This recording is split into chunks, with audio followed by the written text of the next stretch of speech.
सतनाम जोहार, सत श्री अकाल, वाहेगुरु जी का खालसा, वाहेगुरु जी के फतेह। जय जोहार, जय छत्तीसगढ़। भाई साहब, मानवता चैनल में जुड़े सभी अतिथियों का बहुत बहुत स्वागत है। मैं हूं जगदीश सिंह सतनामी। आज हमारे साथ खास मेहमान जुड़ गए हैं जो बाबा गुरु घासीदास जी के नवे एपिसोड पर हम सब जुड़ रहे हैं, जिसमें हमारे जो मेहमान हैं उनका नाम मैं बता दूं। रेखा कौशिक जी जो हमारे साथ हमेशा जुड़ती हैं, उनका बहुत बहुत स्वागत है। राजेंद्र बंजारे साहब भी जुड़ गए हैं, बहुत स्वागत है।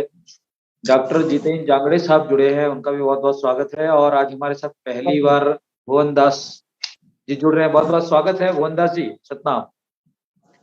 आज के इस नवी एपिसोड का जो विषय है उसमें बाबा गुरु घासीदास जी की जो वाणी है, उन्होंने कहा है कि आ, दान देने वाला भी पापी है और दान लेने वाला भी पापी है। तो अगर इसको छत्तीसगढ़ी में कहें कि दान के देवैया भी पापी है और दान के लेवैया भी पापी है। हालांकि इसके बहुत सारे मायने और अर्थ हो सकते हैं। तो आज की इस जो विषय पर हम आज के जो हमारे मेहमान हैं उनसे हम बारी बारी से विस्तार से इस विषय पर हम बात करने की कोशिश करेंगे कि बाबा गुरु घासीदास जी को जो ज्ञान प्राप्त हुआ और उन्होंने ये जो अमृत वाणियां पूरी मानवता को दिया है, तो उसके परिप्रेक्ष्य के उसके संदर्भ में क्या मायने हैं और क्या समाज में उसके प्रभाव हो सकते हैं। तो इस पर मैं आज पहली परिचर्चा के रूप में रेखा जी के पास ही जाना चाहूंगा। रेखा जी इस विषय पर विस्तार से चर्चा करने की कोशिश करें और हमारे दर्शकों को बताएं कि बाबा गुरु घासीदास जी का ये जो वाणी है कितना तार्किक है आज के परिप्रेक्ष्य में। सतनाम जी, सतनाम। वाहेगुरु जी की खालसा, वाहेगुरु जी की फतेह। और सभी चैनल में जुड़े संत जनों को मेरा जय सतनाम। और वॉइस ऑफ मानवता चैनल जो ये चैनल द्वारा प्रसारित हो रहा है, उसमें देख सुन रहे सभी दर्शकों को, सभी संत जनों को मेरा सादर नमस्कार, सतनाम। जैसा कि आज का 9वां एपिसोड है बाबा गुरु घासीदास जी की अमृतवाणी का, कि छत्तीसगढ़ी में है दान के देवैया पापी और दान के लेवैया पापी। मतलब इसका अर्थ तो बहुत गहरा है। बाबा जी ने, गुरु घासीदास जी ने अमृतवाणी उस समय की है जब लोगों में गरीबी, भूखमरी, अशिक्षा और विभिन्न प्रकार की कुरीति व्याप्त था। धार्मिक अनुष्ठान, अंधविश्वास, पाखंड, झूठ, आडंबर, कर्मकांड आदि चरम पर था। अनेकों कर्मकांड के नाम से दान लिया जाता था। जन्म पर दान, पूजा पर दान, शादी ब्याह में दान और मृत्यु पर भी दान दिया जाता था। क्या दिया जाता था? धन का दान, अन्नदान, गोदान इत्यादि दान उस समय बहुत प्रचलित था। कार्य संपन्न कराने के एवज में विशेष वर्ग के लोगों को दान दिया जाता था। दान नहीं देने पर पाप का डर दिखाया जाता था और अशिक्षा, मानसिक गुलामी में जकड़े लोग दान देने में विवश थे। मजबूर, लाचार होते हुए भी कर्ज लेकर दान देते थे और लोग कर्ज में डूब जाते थे। अंधविश्वास लोगों के मन मस्तिष्क में हावी था। दान देने से पुण्य मिलेगा और दान नहीं देने से पाप के भागी होंगे। ये डर लोगों के मन मस्तिष्क में बिठा दिया गया। स्वर्ग नरक का भय मन मस्तिष्क में एकदम हावी था और लोग इसी बात को सच मानते थे। यही सोच को लोग सच मानते थे। भगवान के भय और कुछ अनिष्ट ना हो जाए, उस डर से भी लोग दान देते थे। बाबा घासीदास जी ने समाज में व्याप्त इस कुरीति को और लोगों की पीड़ा को देखकर व्यथित होते थे, दुखी होते थे। तब बाबा गुरु घासीदास जी ने संपूर्ण मानव समाज के लोगों के लिए कहा, यदि कोई मनुष्य देने में सक्षम नहीं है तो ना दे, और दान देना है तो सुपात्र को दे, जैसे गरीब, जरूरतमंद आदि को दान के स्वरूप में कुछ दे। और जैसा कि बाबा जी का मानना है कि ना ही स्वर्ग है और ना ही नरक है, जो भी है यहीं पर है। कर्म के अनुसार उसका, प्रत्येक मनुष्य को उसका फल मिलता है।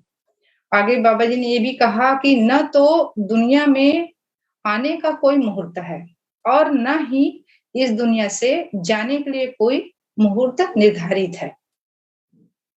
दुनिया में आना और यहाँ से जाना दोनों ही प्राकृतिक नियम पर ही आधारित है। जैसे दान देना ही है तो दूसरों की भलाई के लिए मन में अहंकार की भावना न रखें। भलाई करते वक्त स्वार्थवश भी दान न करें, निष्फल माना गया है। दान करके अधिक की लालसा रखना भी निष्फल ही माना जाएगा, क्योंकि दान नैतिक जिम्मेदारी समझकर ही करना चाहिए। जैसे कि अपाहिज, बुजुर्ग, अत्यंत निर्धन, जो सबल ना हो, मेहनत ना कर पा रहा हो, ऐसे को उचित इच्छानुसार दे। दान देते वक्त स्वयं का प्रचार भी नहीं करें, किसी को अपमानित करने का भी अधिकार किसी के पास नहीं है, क्योंकि जिस प्रकार गलत कार्य करने पर कोई भी यदि गलत कार्य करने वाला खुद जिम्मेदार होता है, और गलत कार्य को चुपचाप सहने वाला व्यक्ति भी उतना ही जिम्मेदार होता है। अंधविश्वास और डर के वशीभूत होकर दान देना भी पाप है, और पाप पुण्य, स्वर्ग नरक का डर दिखाकर दान लेना भी पाप है। इसी संदर्भ में बाबा गुरु घासीदास जी ने कहा कि दान के देवैया पापी और दान के लेवैया पापी। अर्थात धर्म का संबंध लोक परलोक, स्वर्ग नरक से नहीं है, जो भी है वर्तमान में है। जागृत अवस्था में जीना ही सार्थक जीवन है, ऐसा बाबा गुरु घासीदास जी का कथन था। इतना कहकर अपने वाणी को विराम देती हूँ। जय सतनाम।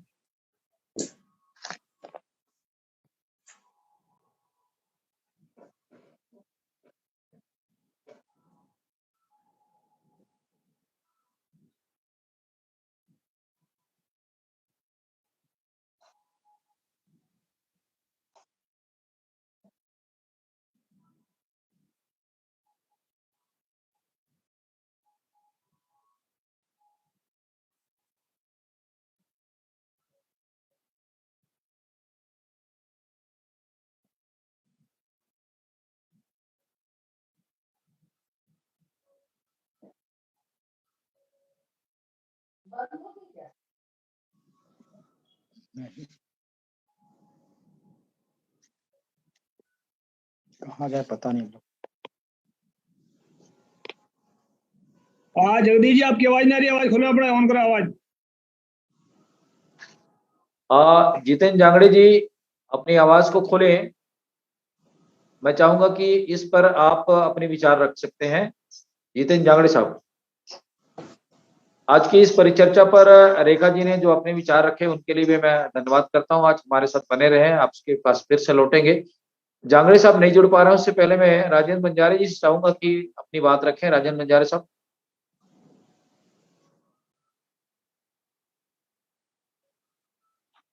बंजारे सर अपनी आवाज को खोलें, आवाज।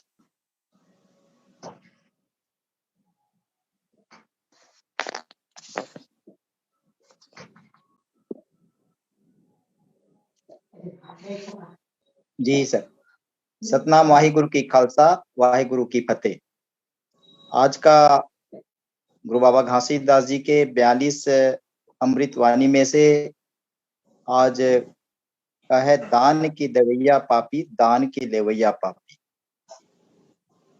उस समय बहुत ही विषम परिस्थिति था कि दान करके, भगवान के नाम पर के नाम लेकर के अपना भला कर लेते थे और भला करके लोगों को बेवकूफ बनाते थे।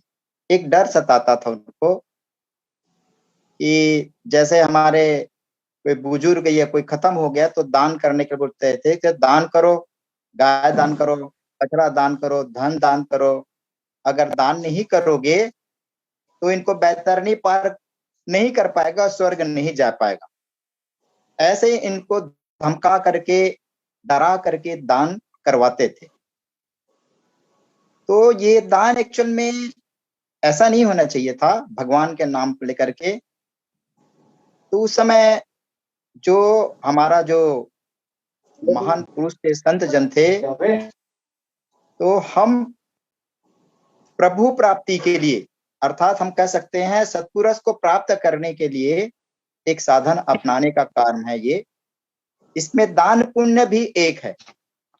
संत महात्मा सावधान करते हैं कि दान पुण्य का असल भाव सत्पुरुष या प्रभु के प्राप्ति के आभार पर प्रकट करता है।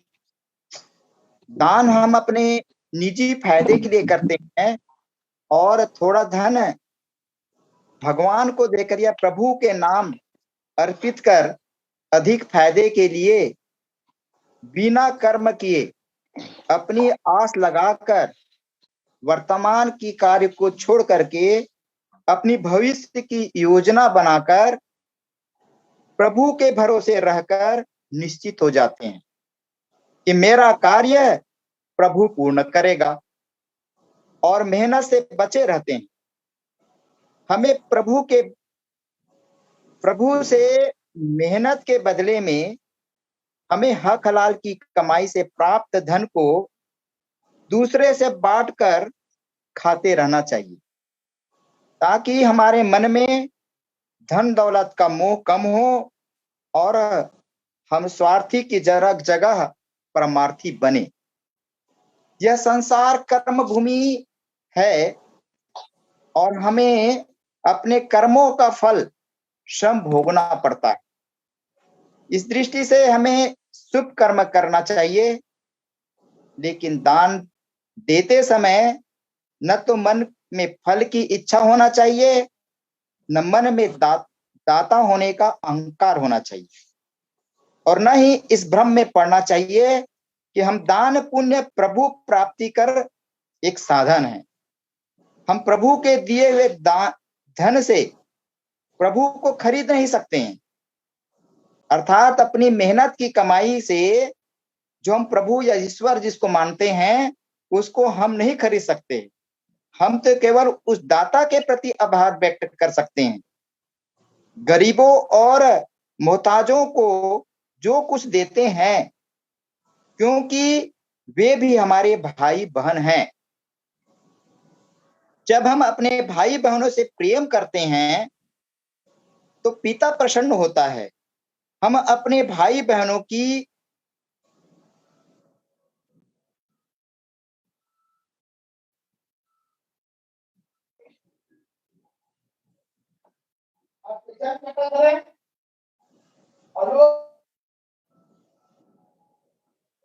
बंजारे जी, आपकी आवाज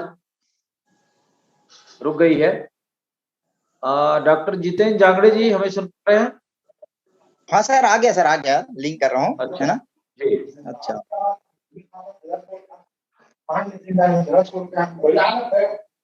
हाँ आ गया सर, आ गया। फोन आ गया। जांगड़े साहब अपनी आवाज को बंद करके रखें, आवाज आ रही है घर से। जितेंद्र जांगड़े जी। सर मैं ये बताना चाह रहा था, सारी सर वो आ गया था, अचानक रिसीव करना पड़ गया। आज का क्या तो हमें तो केवल उस दाता के प्रति आभार व्यक्त कर सकते हैं जो गरीब और मोहताजों को देते हैं, क्योंकि वे भी हमारे भाई हैं, बहन हैं। हम अपने भाई बहनों को प्रेम से उसको दान के रूप में देना चाहिए। प्रसन्न होता है हमारे पिता। हम अपने भाइयों से चुपचाप सहायता करते रहना चाहिए, इससे ढिंढोरा नहीं पिटाना चाहिए। इस तरह से हम कहते हैं कि दायां हाथ कुछ दे तो बायां हाथ को भी पता नहीं होना चाहिए। इस तरह से हमें दान करना चाहिए। गुरु अमरदास जी कहते हैं कि कीत कीरत बिरथा गई इकतिल भाई, कीत कीरत बिरथा गई इकतिल थाई न पाई, ऊन दान जो बिच दे सब धर्म राय के जाई। बिन सतगुरु जमकाल न छोड़ाई, दूजे भाई हुआई। ऊन दान जो बिच दे सब धर्म राय के जाई। यानी दान पुण्य हमें 84 के दायरे में कैद रखते हैं। दान पुण्य करने से हम जन्म मरण के बंधनों से आजाद नहीं हो सकते। अगर बुरे कर्म कर लेते हैं तो लोहे के बेड़िया के समान है, और अच्छे कर्म जो करते हैं वो सोने की बेड़िया के समान है। और ये दोनों तरह की बेड़िया हमें इस रचना से, इस जीवन से बांध कर रखती है। तो इस तरह से कबीर साहिब भी कहते हैं, गुरबिन माला फेरता, गुरबिन करता दान, गुरबिन सब निष्फल गया, बूझो वेद पुराण। मतलब इसका भाव इस तरह से है कि मन बुद्धि द्वारा दान करना खतरे से खाली नहीं होता। दान देने वाले को पात्र कुपात्र का ज्ञान नहीं होता। वह अपनी ओर से चाहे कितना कोशिश कर ले, लेकिन वह सब लोगों को समान दृष्टि से नहीं देख सकता। हम मंदिरों में चढ़ावा चढ़ाएंगे पर जरूरतमंद की सहायता नहीं करेंगे। यही नहीं, इंसान मंदिरों, मस्जिदों, गुरुद्वारों में दान देता है तो वहां अपने नाम के पत्थर लगवा लेते हैं। हम सत्पुरुष या प्रभु की बड़ाई करना चाहते हैं या अपनी बड़ाई करना चाहते हैं, या अपनी अहम को त्याग के लिए दान करते हैं। यह ऊपरी तौर पर तो अपनी अहम को त्यागने की बात करते हैं, पर अहम को बढ़ाना देने के लिए यह सब कुछ करता है। पूर्ण संत परोपकारी, ज्ञानी और निष्कलंक होता है। वे संगत का धन संगत पर भी खर्च करवाते हैं। उनका हर कार्य सच्चे परमार्थ के लिए होता है। पूर्ण संतों के द्वारा संगत पर धन खर्च करने से हमारी कमाई सफल होती है।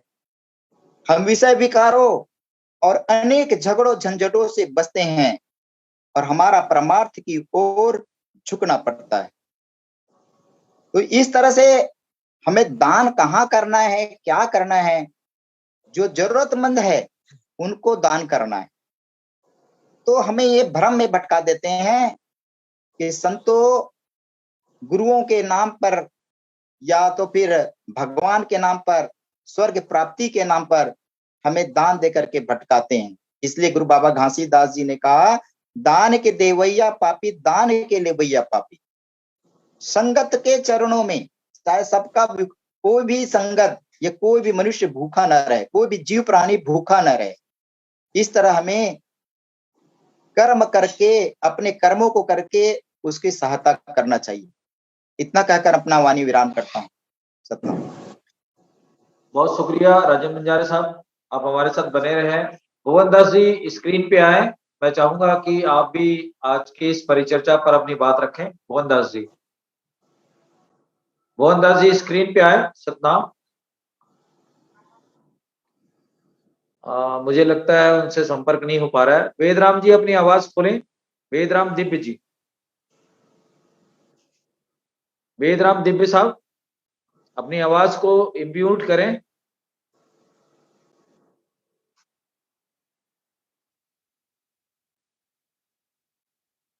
डॉक्टर जितेंद्र जांगड़े साहब, जितेंद्र जांगड़े जी,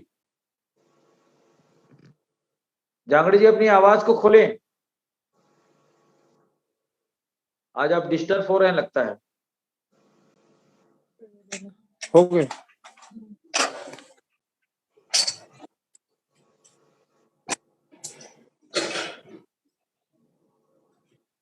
वेदराम दिव्य जी आवाज पहुंच रही है ठीक है आपकी? सर जी, हाँ सुन रहा हूँ सर जी।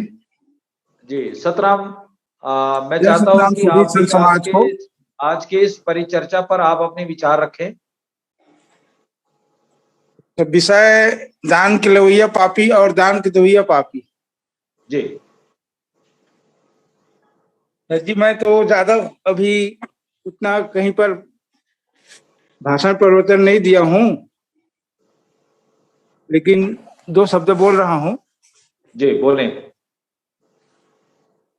अब हम तो अपने हर धर्म का अपना अपना एक सिद्धांत होता है, और हम अपन गुरु घासीदास बाबा जी के मूल संदेश, उपदेश, विचारधारा को लेके चल रहे हैं।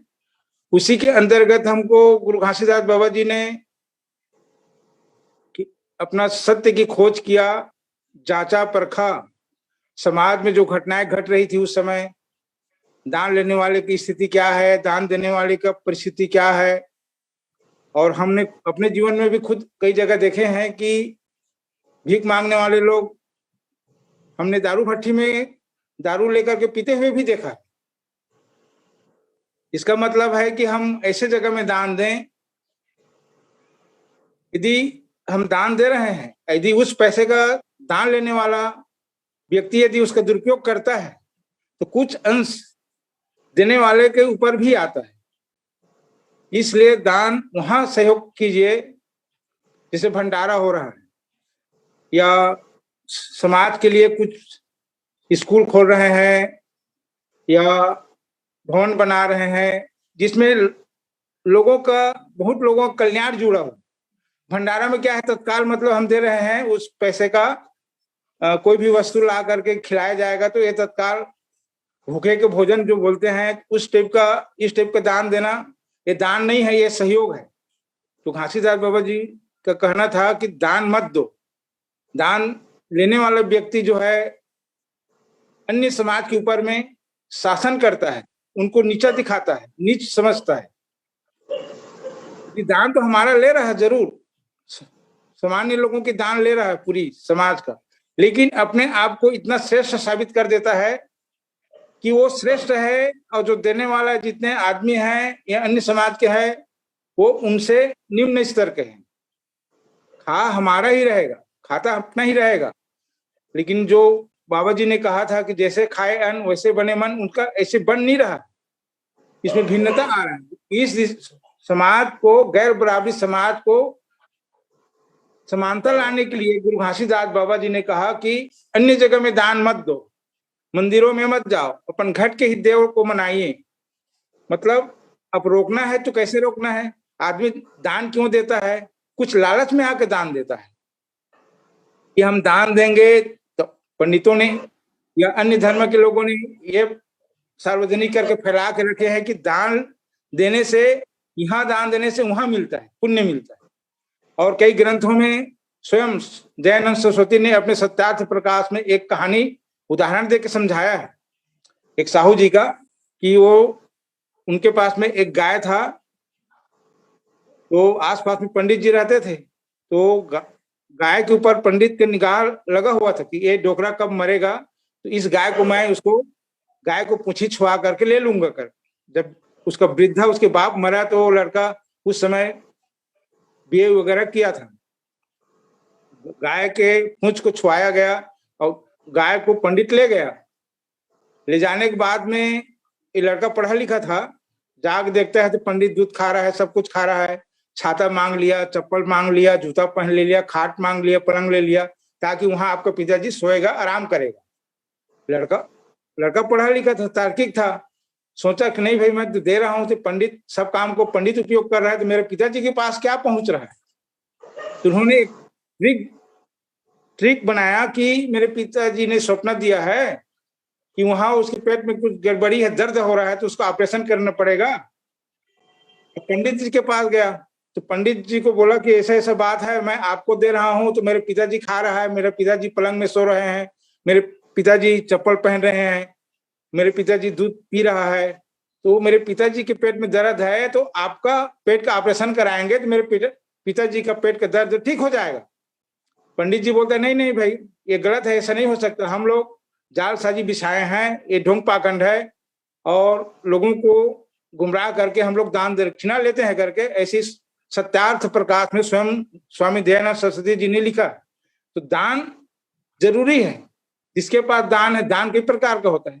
अर्थदान, जहां जरूरत है, यदि सच में जरूरत है, जैसे कई बच्चे लोग लिख नहीं पा रहे हैं, आर्थिक दान। और जहाँ हमारे समाज में कई जगह भंडारा करते हैं, तो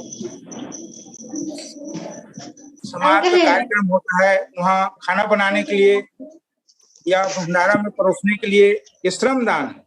श्रमदान, अर्थदान और ज्ञान की दान। दान कई प्रकार का होता है, तो आदमी का अलग अलग स्तर के लोगों के लिए अलग अलग दान है। जैसे साधारण आदमी क्या कर सकता है, सेवा कर सकता है, तो हम उनको सेवा के लिए ही लगाएं। जैसे कुछ कार्यक्रम चल रहा है, वहां पर झाड़ू लगाना है, पंडाल बिछाना है, कुछ करना है, तो वही काम करेगा। आसपास जैसे सतनाम भवन के आसपास में झाड़ू लगाना है, साफ सफाई करना है, ये श्रमदान हो गया।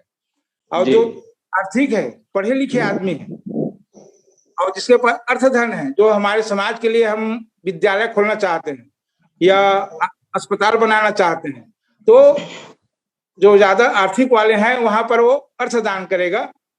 और ज्ञानी, जिसके पास ज्ञान की बुद्धि का थोड़ा बहुत अर्जित करके रखा है या अपना अनुभव है, साधना उपासना से जो प्राप्त ज्ञान है, वो भी एक प्रकार के दाने ही। दान देने से क्या होता है, आदमी हल्का होता है। हल्का मतलब हम गुरुत्वाकर्षण की शक्ति से हमारा शरीर, इंसानों का शरीर जो नीचे मतलब खिंचाव रहता है, शारीरिक रूप से, मानसिक रूप से हम गुरुत्वाकर्षण के दबाव में पड़े रहते हैं। यदि हम निस्वार्थ होकर के कुछ अपने मेहनत की कमाई को हम लोक कल्याण में देते हैं, तो वहां पर हमारा मन जो है त्याग की भावना पैदा होता है। जब तक हमारा त्याग, तपस्या कहते हैं, त्याग और तपस्या दोनों भाई है। जब तक हम कुछ त्यागेंगे नहीं, तो फिर तो हम बंधन में बंधे हुए हैं। हमारी मेहनत, जैसे आजकल, पहले हम चंदा काटने जाते थे तो 10 रुपया, 20 रुपया, 21 रुपया देते थे। लेकिन जैसे जैसे उनको पता चला कि नहीं भाई, समाज में हम देते हैं, ये जो हम चंदा देते हैं उसका सही उपयोग होता है, तो अभी 500, 1000 भी देने के लिए आदमी हिचकता नहीं है। उनको मालूम हो गया नहीं भाई, अब आदमी इनका दुरुपयोग नहीं करता। पहले जमाने में क्या होता था, आदमी चंदा इकट्ठा कर लेते थे और शराब भट्टी में चला गया या मन दारू मुर्गी मटन ले लिए, तो लोगों को पता चल जाता था।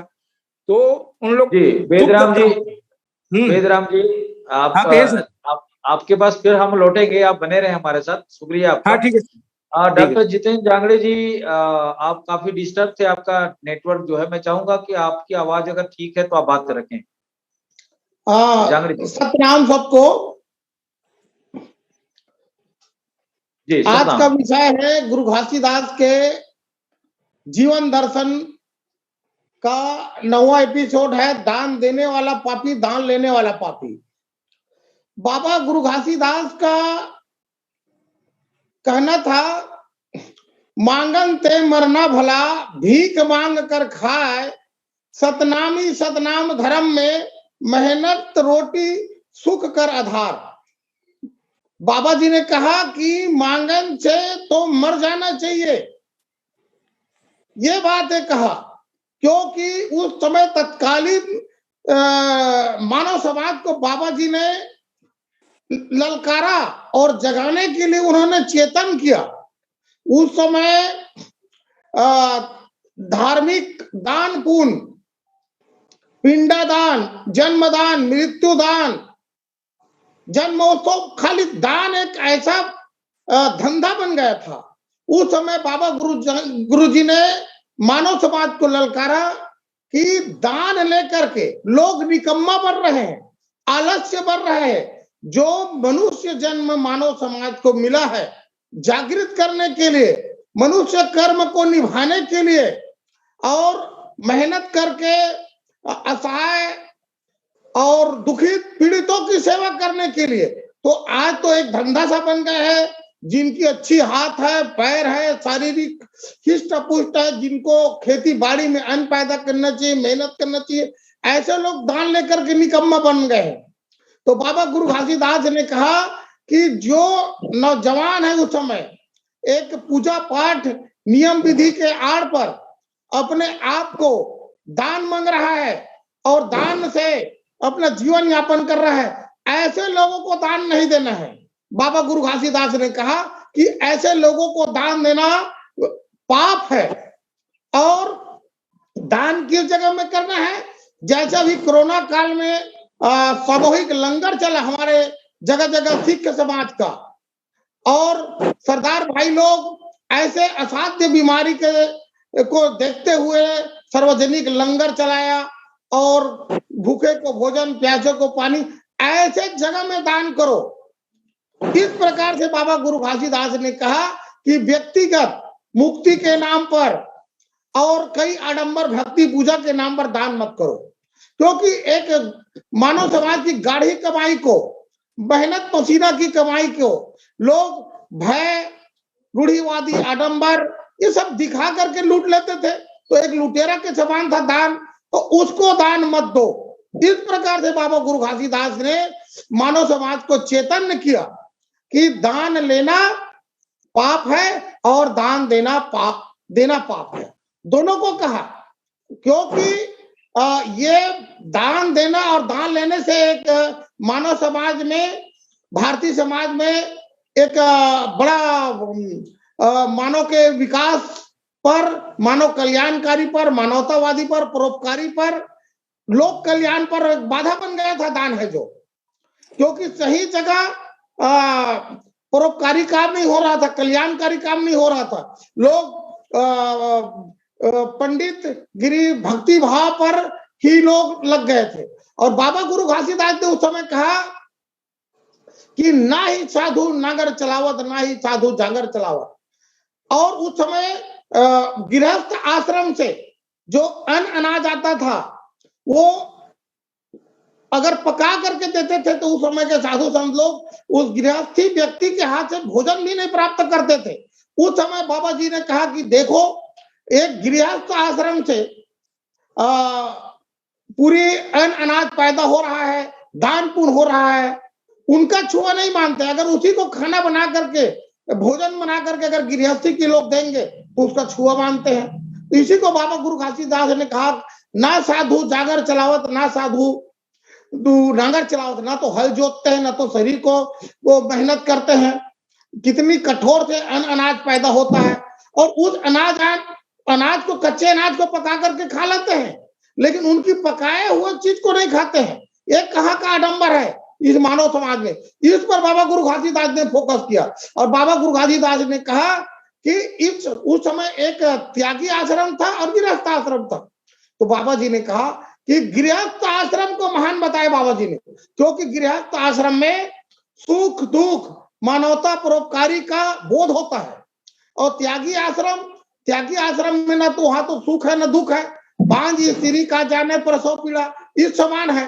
तो बाबा गुरु घासीदास ने गृहस्थ आश्रम को महान बताया, क्योंकि यहीं से पैदा करने वाला अन्न अनाज है जो चींटी से लेकर हाथी तक का आहार, मानव तक का आहार यहीं से मिलता है।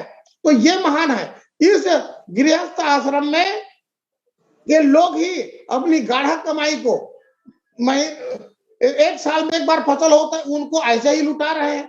और लोग उनको पूजा पाठ, पिंडादान, जन्मदान, मृत्युदान, नाना प्रकार की दान के आड़ में लूट रहे हैं। इस पर बाबा गुरु घासीदास ने फोकस किया और मानव समाज को चेतन किया, गा किया कि इस प्रकार से दान मत करो, क्योंकि इस प्रकार के दान है जो व्यर्थ जा रहा है आपका। जो पीड़ित है, असहाय है, वृद्ध है, ऐसे लोगों का सेवा करो। सार्वजनिक रूप से लंगर चलाओ, भंडारा चलाओ, जिसमें भूखे को भोजन, प्यासे को पानी मिले, और कोई अर्थ बिना उसका विकास रुका, उसका सहायता करो। तो इस प्रकार से बाबा गुरु घासीदास ने मानव समाज को कहा कि दान देना सोच समझ कर देना। दान कहां पर देना है? दान किसी व्यक्ति के स्वार्थ में जा रहा है तो तुम्हारा पाप के समान है। और दान लेने वाला भी पापी है, दान देने वाला भी पापी है, परमात्मा के नाम में। तो इस प्रकार से बाबा गुरु घासीदास ने उस समय मानव समाज को चेतन करने के लिए अपने रोटी में इस विचार को रखा और मानव समाज को कहा कि मेहनत करना सीखो। इसीलिए बाबा गुरु घासीदास ने अपने संतों को कहा, आज सतनामी समाज के संत लोग, साधु लोग सादा वेश धारण करते हैं, दाढ़ी बाल बढ़ाए रहते हैं, लेकिन अपने आप को त्यागी नहीं कहता है। वो लोग खेत में डट करके काम करते हैं, नांगर जोतते हैं और जांगर को यानी अपने शरीर को चलाते हैं और कड़ी मेहनत करते हैं। उस मेहनत से अगर आप पीड़ित मानव को सेवा करते हो तो वो सीधा परमात्मा के नाम से होगा और आपको उसका भला बिल्कुल मिलेगा। और आप अगर शरीर को नहीं चला रहे हैं, त्यागी बन गए हो, साधु संत बन गए हो, एक चींटी भी अपने लिए 12 महीने के लिए अन्न का व्यवस्था करता है, भंडारण करता है, जिसको सब देखे हो, वो कहाँ से आता है? किसान की मेहनत से आता है। तो चींटी अगर के समान भी अगर मेहनत नहीं करते हो, त्यागी बन जाते हो, अपने आप को साधु संत बन करके त्यागी बन गया और अपने लिए, दूसरे को तो छोड़, अपने लिए भी भोजन का व्यवस्था नहीं कर पा रहे हो मेहनत के बल पर, दूसरे की मेहनत को त्याग करें, यह भी मानव जीवन क्या जीवन है। इस प्रकार से बाबा गुरु घासीदास ने मानव समाज को आगाह किया कि कड़ी मेहनत करो और अन्न अनाज पैदा करो। इसी कारण बाबा गुरु घासीदास ने खेत में हल चलाया और अनेक प्रकार की, उस समय कहा जाए तो हरित क्रांति के रूप में बाबा जी ने अनेक फसल चक्र को उन्होंने बढ़ावा दिया ताकि परिवार में, समाज में, देश में गरीबी दूर हो जाए, क्योंकि बड़ा उस समय गरीबी था। तो इस प्रकार से बाबा ने दान देवैया पापी और दान लेवैया पापी उन निकम्मा लोगों के लिए उन्होंने उनको चेतन करने के लिए, जागृत करने के लिए, मेहनत करने के लिए इस प्रकार की वाणी को, उपदेश को बोला। तो मैं अपनी वाणी को विराम देता हूँ। सतनाम।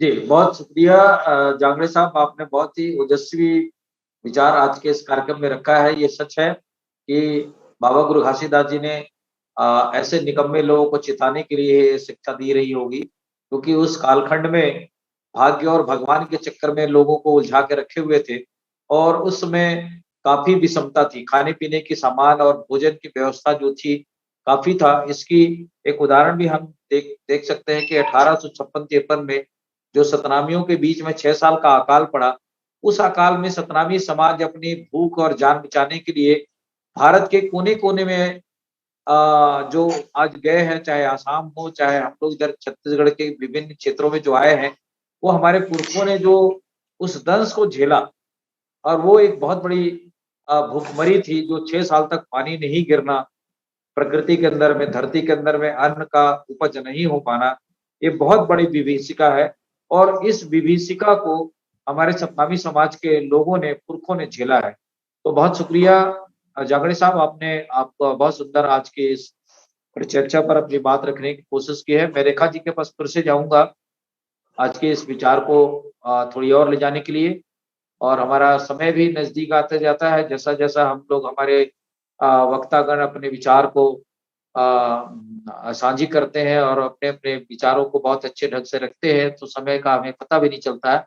मैं रेखा जी के पास दोबारा फिर से चाहूंगा कि आप अब की बार जो बात रखेंगे, जितने भी मेहमान, वो थोड़ी संक्षिप्त में रखेंगे, क्योंकि विस्तार की जो बातें थी वो करीब करीब हो चुकी है। तो मैं, जो बच खुच गई है, जो और भी विचार है बाबा साहब के बातों को हम रख सकते हैं अच्छे शब्दों में, उस ढंग से आप लोग संक्षिप्त में और सारांश में अपनी बात रखते जाएंगे। रेखा कौशिक जी। अन्न किए लागे नहीं, किए न बिरथा जाए, बिन भोगे भागे नहीं, कर्म गति अति बलवान। तो बाबा जी ने कहा कि कर्म करिए, मेहनत करिए, क्योंकि कर्म नहीं करेंगे तो ये जन्म व्यर्थ चला जाएगा और बिना भोगे भागे नहीं, मतलब भाग्य में जो लिखा है वो मिलेगा। भाग्य भरोसे ना बैठे, मेहनत करे और अपने कर्म को गति प्रदान करे। जैसे कि बाबा जी ने कहा कि अपने हक और जो मेहनत से आप कमा रहे हैं, और यदि आपके पास कोई जरूरतमंद है तो आप उसको जरूर दें। गलत कार्य के लिए किसी को मांस, मदिरा, जुआ आदि के लिए ना दें पैसा या कोई भी चीज।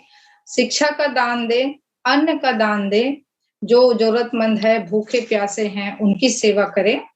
और इसी संदर्भ में कहना चाहूंगा, भी जांगड़े भाई साहब जी ने इस बात को भी रखा, कोरोना महामारी के जो त्रासदी जो झेल रहे थे सभी, पूरे समाज, पूरे देश के लोग, देश विदेश में सभी, तो एक दूसरे के सहायता स्वतः बने, गरीब और जरूरतमंदों को राशन भोजन दिया। सरकार की तरफ से भी मदद मिली और हमारे स्वयंसेवी संस्था हैं जहां जहां की, वो सभी ने मानवता का एक मिसाल पेश किए।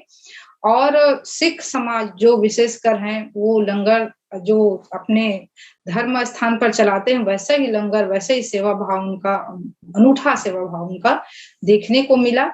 और जाति धर्म से परे मानव में मानवीय गुण एक तरह से हमको सभी को देखने को मिला। दान देना ही है तो जैसे प्राकृतिक आपदा, बाढ़ पीड़ित, भूकंप, जीवन अस्त व्यस्त हो गया है, वहां पर जरूर दान दे, यथासंभव जितना हो सके मदद करे। और एक चीज और कहना चाहूंगी कि सकारात्मक संचार, जैसे कि अपनी वाणी संयम रखकर, मधुर वचन बोलकर आप अपने आसपास के परिवेश में सकारात्मक का संचार का दान करें। ये बहुत अत्यंत मतलब लाभकारी होगा। किसी को कटु वचन ना कहें, मृदु वाणी बोले, तो एक प्रकार का दान ही है। और देह दान को सर्वश्रेष्ठ कहा जाता है, अंग दान को, क्योंकि यदि किसी की जीवन बच जा रही है या उसको नया जीवन दे रहे हैं आप रक्तदान करके, देह दान करके, तो भी ये पवित्र दान ही कहलाता है। और समय की कमी है इसलिए कहकर मैं वाणी को विराम देती हूँ। जय सतनाम। जी, बहुत शुक्रिया रेखा जी। राजेंद्र बंजारे साहब, दोबारा मैं फिर से चाहूंगा कि आप आज की इस परिचर्चा पर और अपनी बात रखें। राजेंद्र बंजारे सर। सर, हमारे सभी लोगों ने अच्छे से गुरु बाबा घासीदास जी के विचार को व्यक्त किए हैं, हम तक पहुंचाने की कोशिश किए हैं। वास्तविक में दान किसको देना है? जरूरतमंदों को ध्यान देना चाहिए। यहाँ तो एक तरह से लूट होता था, तो इसी में संतों ने दान को तन, मन और धन, 3 प्रकार की सेवा के बारे में बताया है। तन और धन की सेवा सब लोग नहीं कर सकते हैं, लेकिन मन के विषय विकारों से मोड़कर अपना यत्न कर इंसान कर सकता है, हर एक इंसान कर सकता है। यह 3 प्रकार की सेवा, जिसको हम सूरत की सेवा, जीव की सेवा या नाम की कमाई में सहायता के लिए करते हैं। अगर कोई व्यक्ति किसी कारण इस तरह के दान, मतलब धन की सेवा करके दान कर सकता है, परंतु उसकी जो लीव माने उनका लिंक जो है सत्पुरुष के नाम से जुड़ी हुई होनी चाहिए। और उसके लिए हमारे जीवन को एक निर्मल सादगीपूर्ण जीवन के नाम की कमाई के द्वारा हम प्रेरित होते हैं। तो यह प्राणी सबसे बड़ा दान और परोपकार है। पूर्ण संत को सबसे बड़ा दानी कहा गया है, क्योंकि जो जीवों के नाम पर दान देते हैं, अर्थात अंततः उसे सत्पुरुष से मिलाना है। नाम दान जिसको बोलते हैं, नाम दान मतलब सबको सत्पुरुष के बारे में जानकारी देना है। अपने उस रास्ते तक हम इस भवसागर से कैसे पार हो? लोग अपने हक हलाल की कमाई को गरीबों, संतों, गुरुओं की सेवा में करे, भगवान के नाम पर ना करे। इतना कहकर मैं अपने वाणी को विराम देता हूँ। सतनाम। जी, बहुत सुंदर राजेंद्र बंजारे साहब, आपने आज की इस परिचर्चा पर पूर्णता की ओर लेके गए हैं। आप अपने विचार के लिए बहुत शुक्रिया।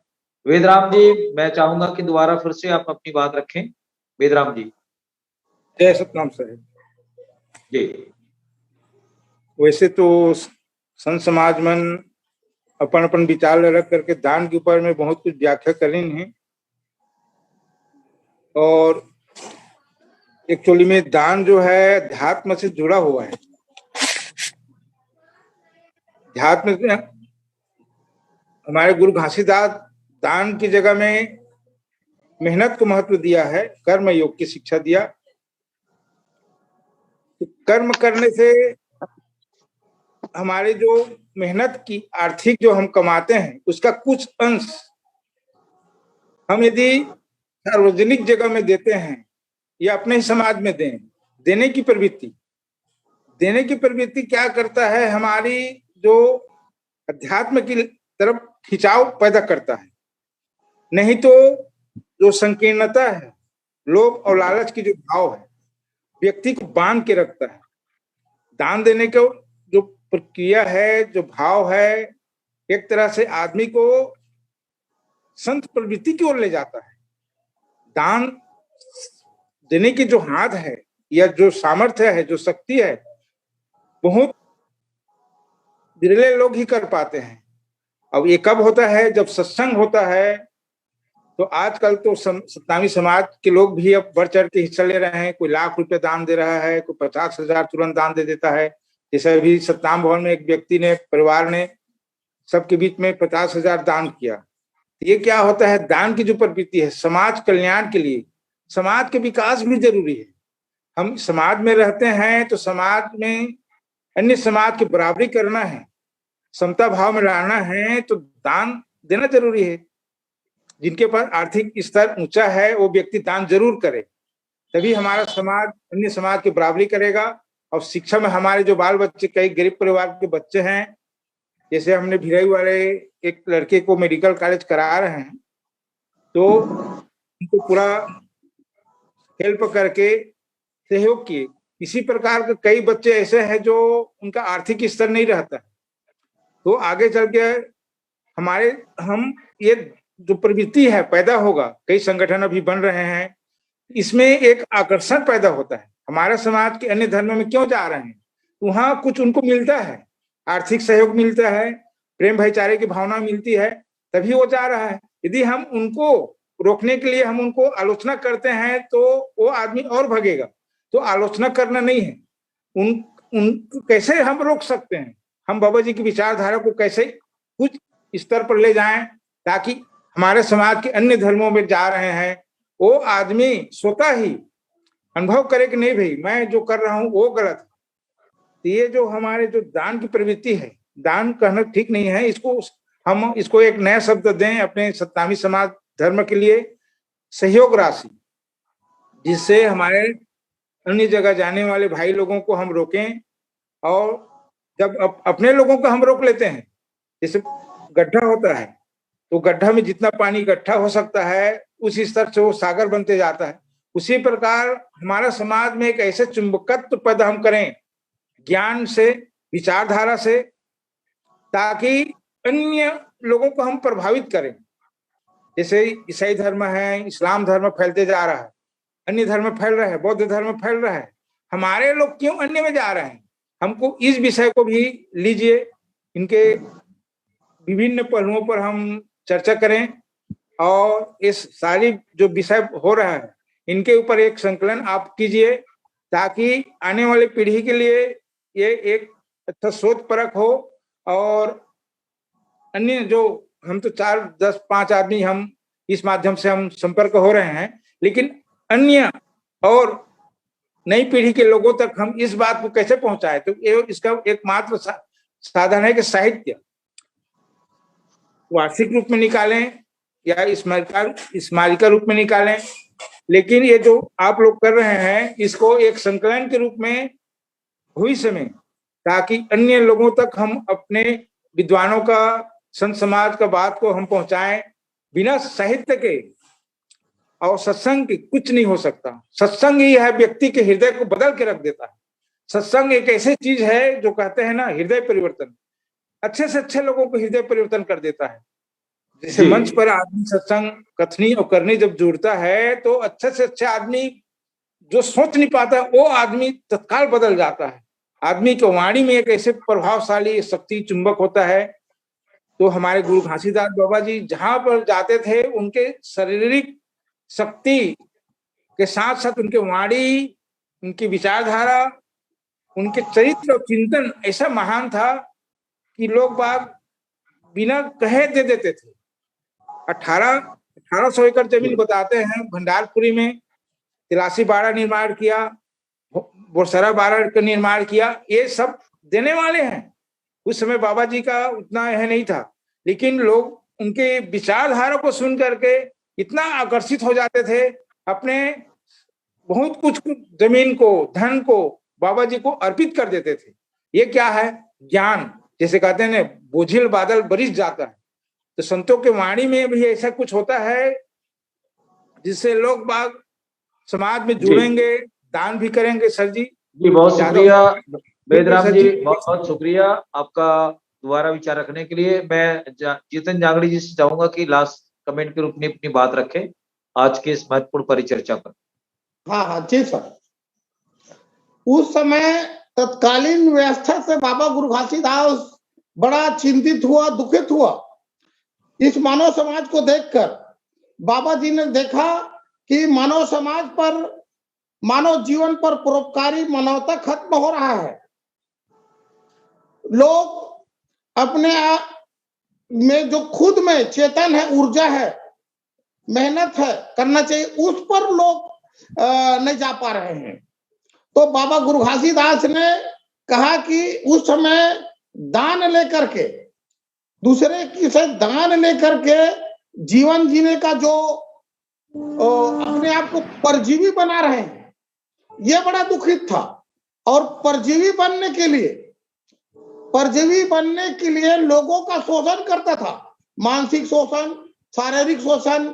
बोलते थे कि आपका माता पिता को तारना है तो दुहानु गाय, जो लागत गाय का दान करो। तो वो नदी में अटका है उनका हंसा उस गाय के पूंछी को पकड़ करके परमात्मा के ओर के घर पहुंचेंगे। तो इस प्रकार से भय दिखा करके नाना प्रकार के लोगों को जमीन जायदाद का बिक्री करवाना, ये एक तो डर भय से दान देने वाला लोग भी दान करते थे और दान लेने वाला भी आह को लेते थे। तो दोनों वर्ग को बाबा गुरु घासीदास ने उस समय ललकारा कि परजीवी मत बनो, एक दूसर के बनोगा सहारा, यही है हमारे सतनाम के नारा। इस प्रकार से बाबा गुरु घासीदास जाते थे तो गांव गांव में रौटी में कहते थे कि मेरे संत लोग एक दूसर के बनो सहारा, तो कोई दुखित नहीं रहेगा, कोई पीड़ित नहीं रहेगा, सब एक साथ मेहनत करेंगे, मेहनत का रोटी सुख का आधार बनाओ। तो इस प्रकार से बाबा गुरु घासीदास है जो रौटी के माध्यम से अपने जीवन दर्शन, अगर हम सतनाम फिलॉसफी, सतनाम दर्शन को अगर हम इस प्रकार से यथार्थ हमें बाबा गुरु घासीदास के जो सतनाम आंदोलन है रौटी के माध्यम से, तो हम अगर जन जन तक पहुंचेंगे तो बाबा गुरु घासीदास के कथन अनुसार, चेतन अनुसार लोग मेहनत करने लगेंगे और रूढ़िवादी आडंबर से दूर होकर के एक दूसरे का सहायक बनेंगे। तो इस मानव समाज में भाईचारा, मानवता, विश्व बंधुत्व, विश्व शांति आ जाएगा और कोई दुखित नहीं रहेगा, कोई पीड़ित नहीं रहेगा और किसी को डर नहीं रहेगा, भय नहीं रहेगा परमात्मा के नाम पर, दान के नाम पर। तो इस पर बाबा गुरु घासीदास ने अपने सतनाम दर्शन को लोगों को लखाया और परमात्मा के नाम, सतनाम मालिक के नाम से जोड़ करके कड़ी मेहनत करने के लिए उन्होंने चेतन किया। तो कि समय का भाव है तो मैं अपने वाणी को विराम देता हूँ। सतनाम जी, बहुत बहुत शुक्रिया जीतन जांगड़े साहब। आज के इस परिचर्चा का हमारा समय कंप्लीट हो चुका है। मैं सभी दर्शकों से गुजारिश करूंगा कि बाबा गुरु घासीदास जी की 42 अमृत वारियों को जो आप सुन रहे हैं, देख रहे हैं, इस पर अपनी राय और प्रतिक्रिया से हमें अवश्य अवगत कराएं, क्योंकि वायसाब मानवता चैनल के इस एपिसोड पर हम लोगों ने उनके 7 सिद्धांतों पर, उनकी 42 अमृत वारियों पर ये एपिसोड चला रहे हैं। और मुझे लगता है कि इस एपिसोड को लोगों का राय और प्रतिक्रिया से हमें अवगत भी करा रहे हैं और उनकी काफी प्रतिक्रियाएं भी आ रही है। तो मैं आज के इस परिचर्चा पर जुड़े वेदराम जी का, डॉक्टर जितेंद्र जांगड़े जी का, रेखा कौशिक जी का, राजेंद्र बंजारे साहब का बहुत बहुत शुक्रिया करता हूं, धन्यवाद करता हूं कि उन्होंने अपने महत्वपूर्ण समय में से कुछ समय निकालकर सोशल मीडिया के माध्यम से बाबा गुरु घासीदास जी के विचारों को जन जन तक पहुंचाने में हमारे इस कार्यक्रम के माध्यम से सहयोग प्रदान किया। उसके लिए मैं स्पेशल धन्यवाद करता हूं हमारी वॉइस ऑफ मानवता चैनल की टीम की ओर से, और आज के इस कार्यक्रम के प्रायोजक डॉक्टर कृपाल सिंह साहब का जो अमेरिका में है, और मेघराज जी जो अमेरिका से इस स्टूडियो से हमें बात करने का अवसर प्रदान किया। तो मैं उन सभी जो इस कार्यक्रम के प्रायोजक जो हमारे साथी हैं वॉइस ऑफ मानवता चैनल के, उनका स्पेशल धन्यवाद करता हूं और वॉइस ऑफ मानवता चैनल देख रहे सभी दर्शकों से आज के इस कार्यक्रम को समाप्त करने की घोषणा करता हूं और आने वाले समय में नेक्स्ट हफ्ते फिर हम 10वीं एपिसोड में फिर आपके साथ मिलेंगे। तब तक के लिए हम आपसे विदा चाहते हैं। सतनाम जोहार, वाहेगुरु जी का खालसा, वाहेगुरु जी की फतेह, सत श्री अकाल। सभी मेहमानों का बहुत बहुत धन्यवाद, शुक्रिया।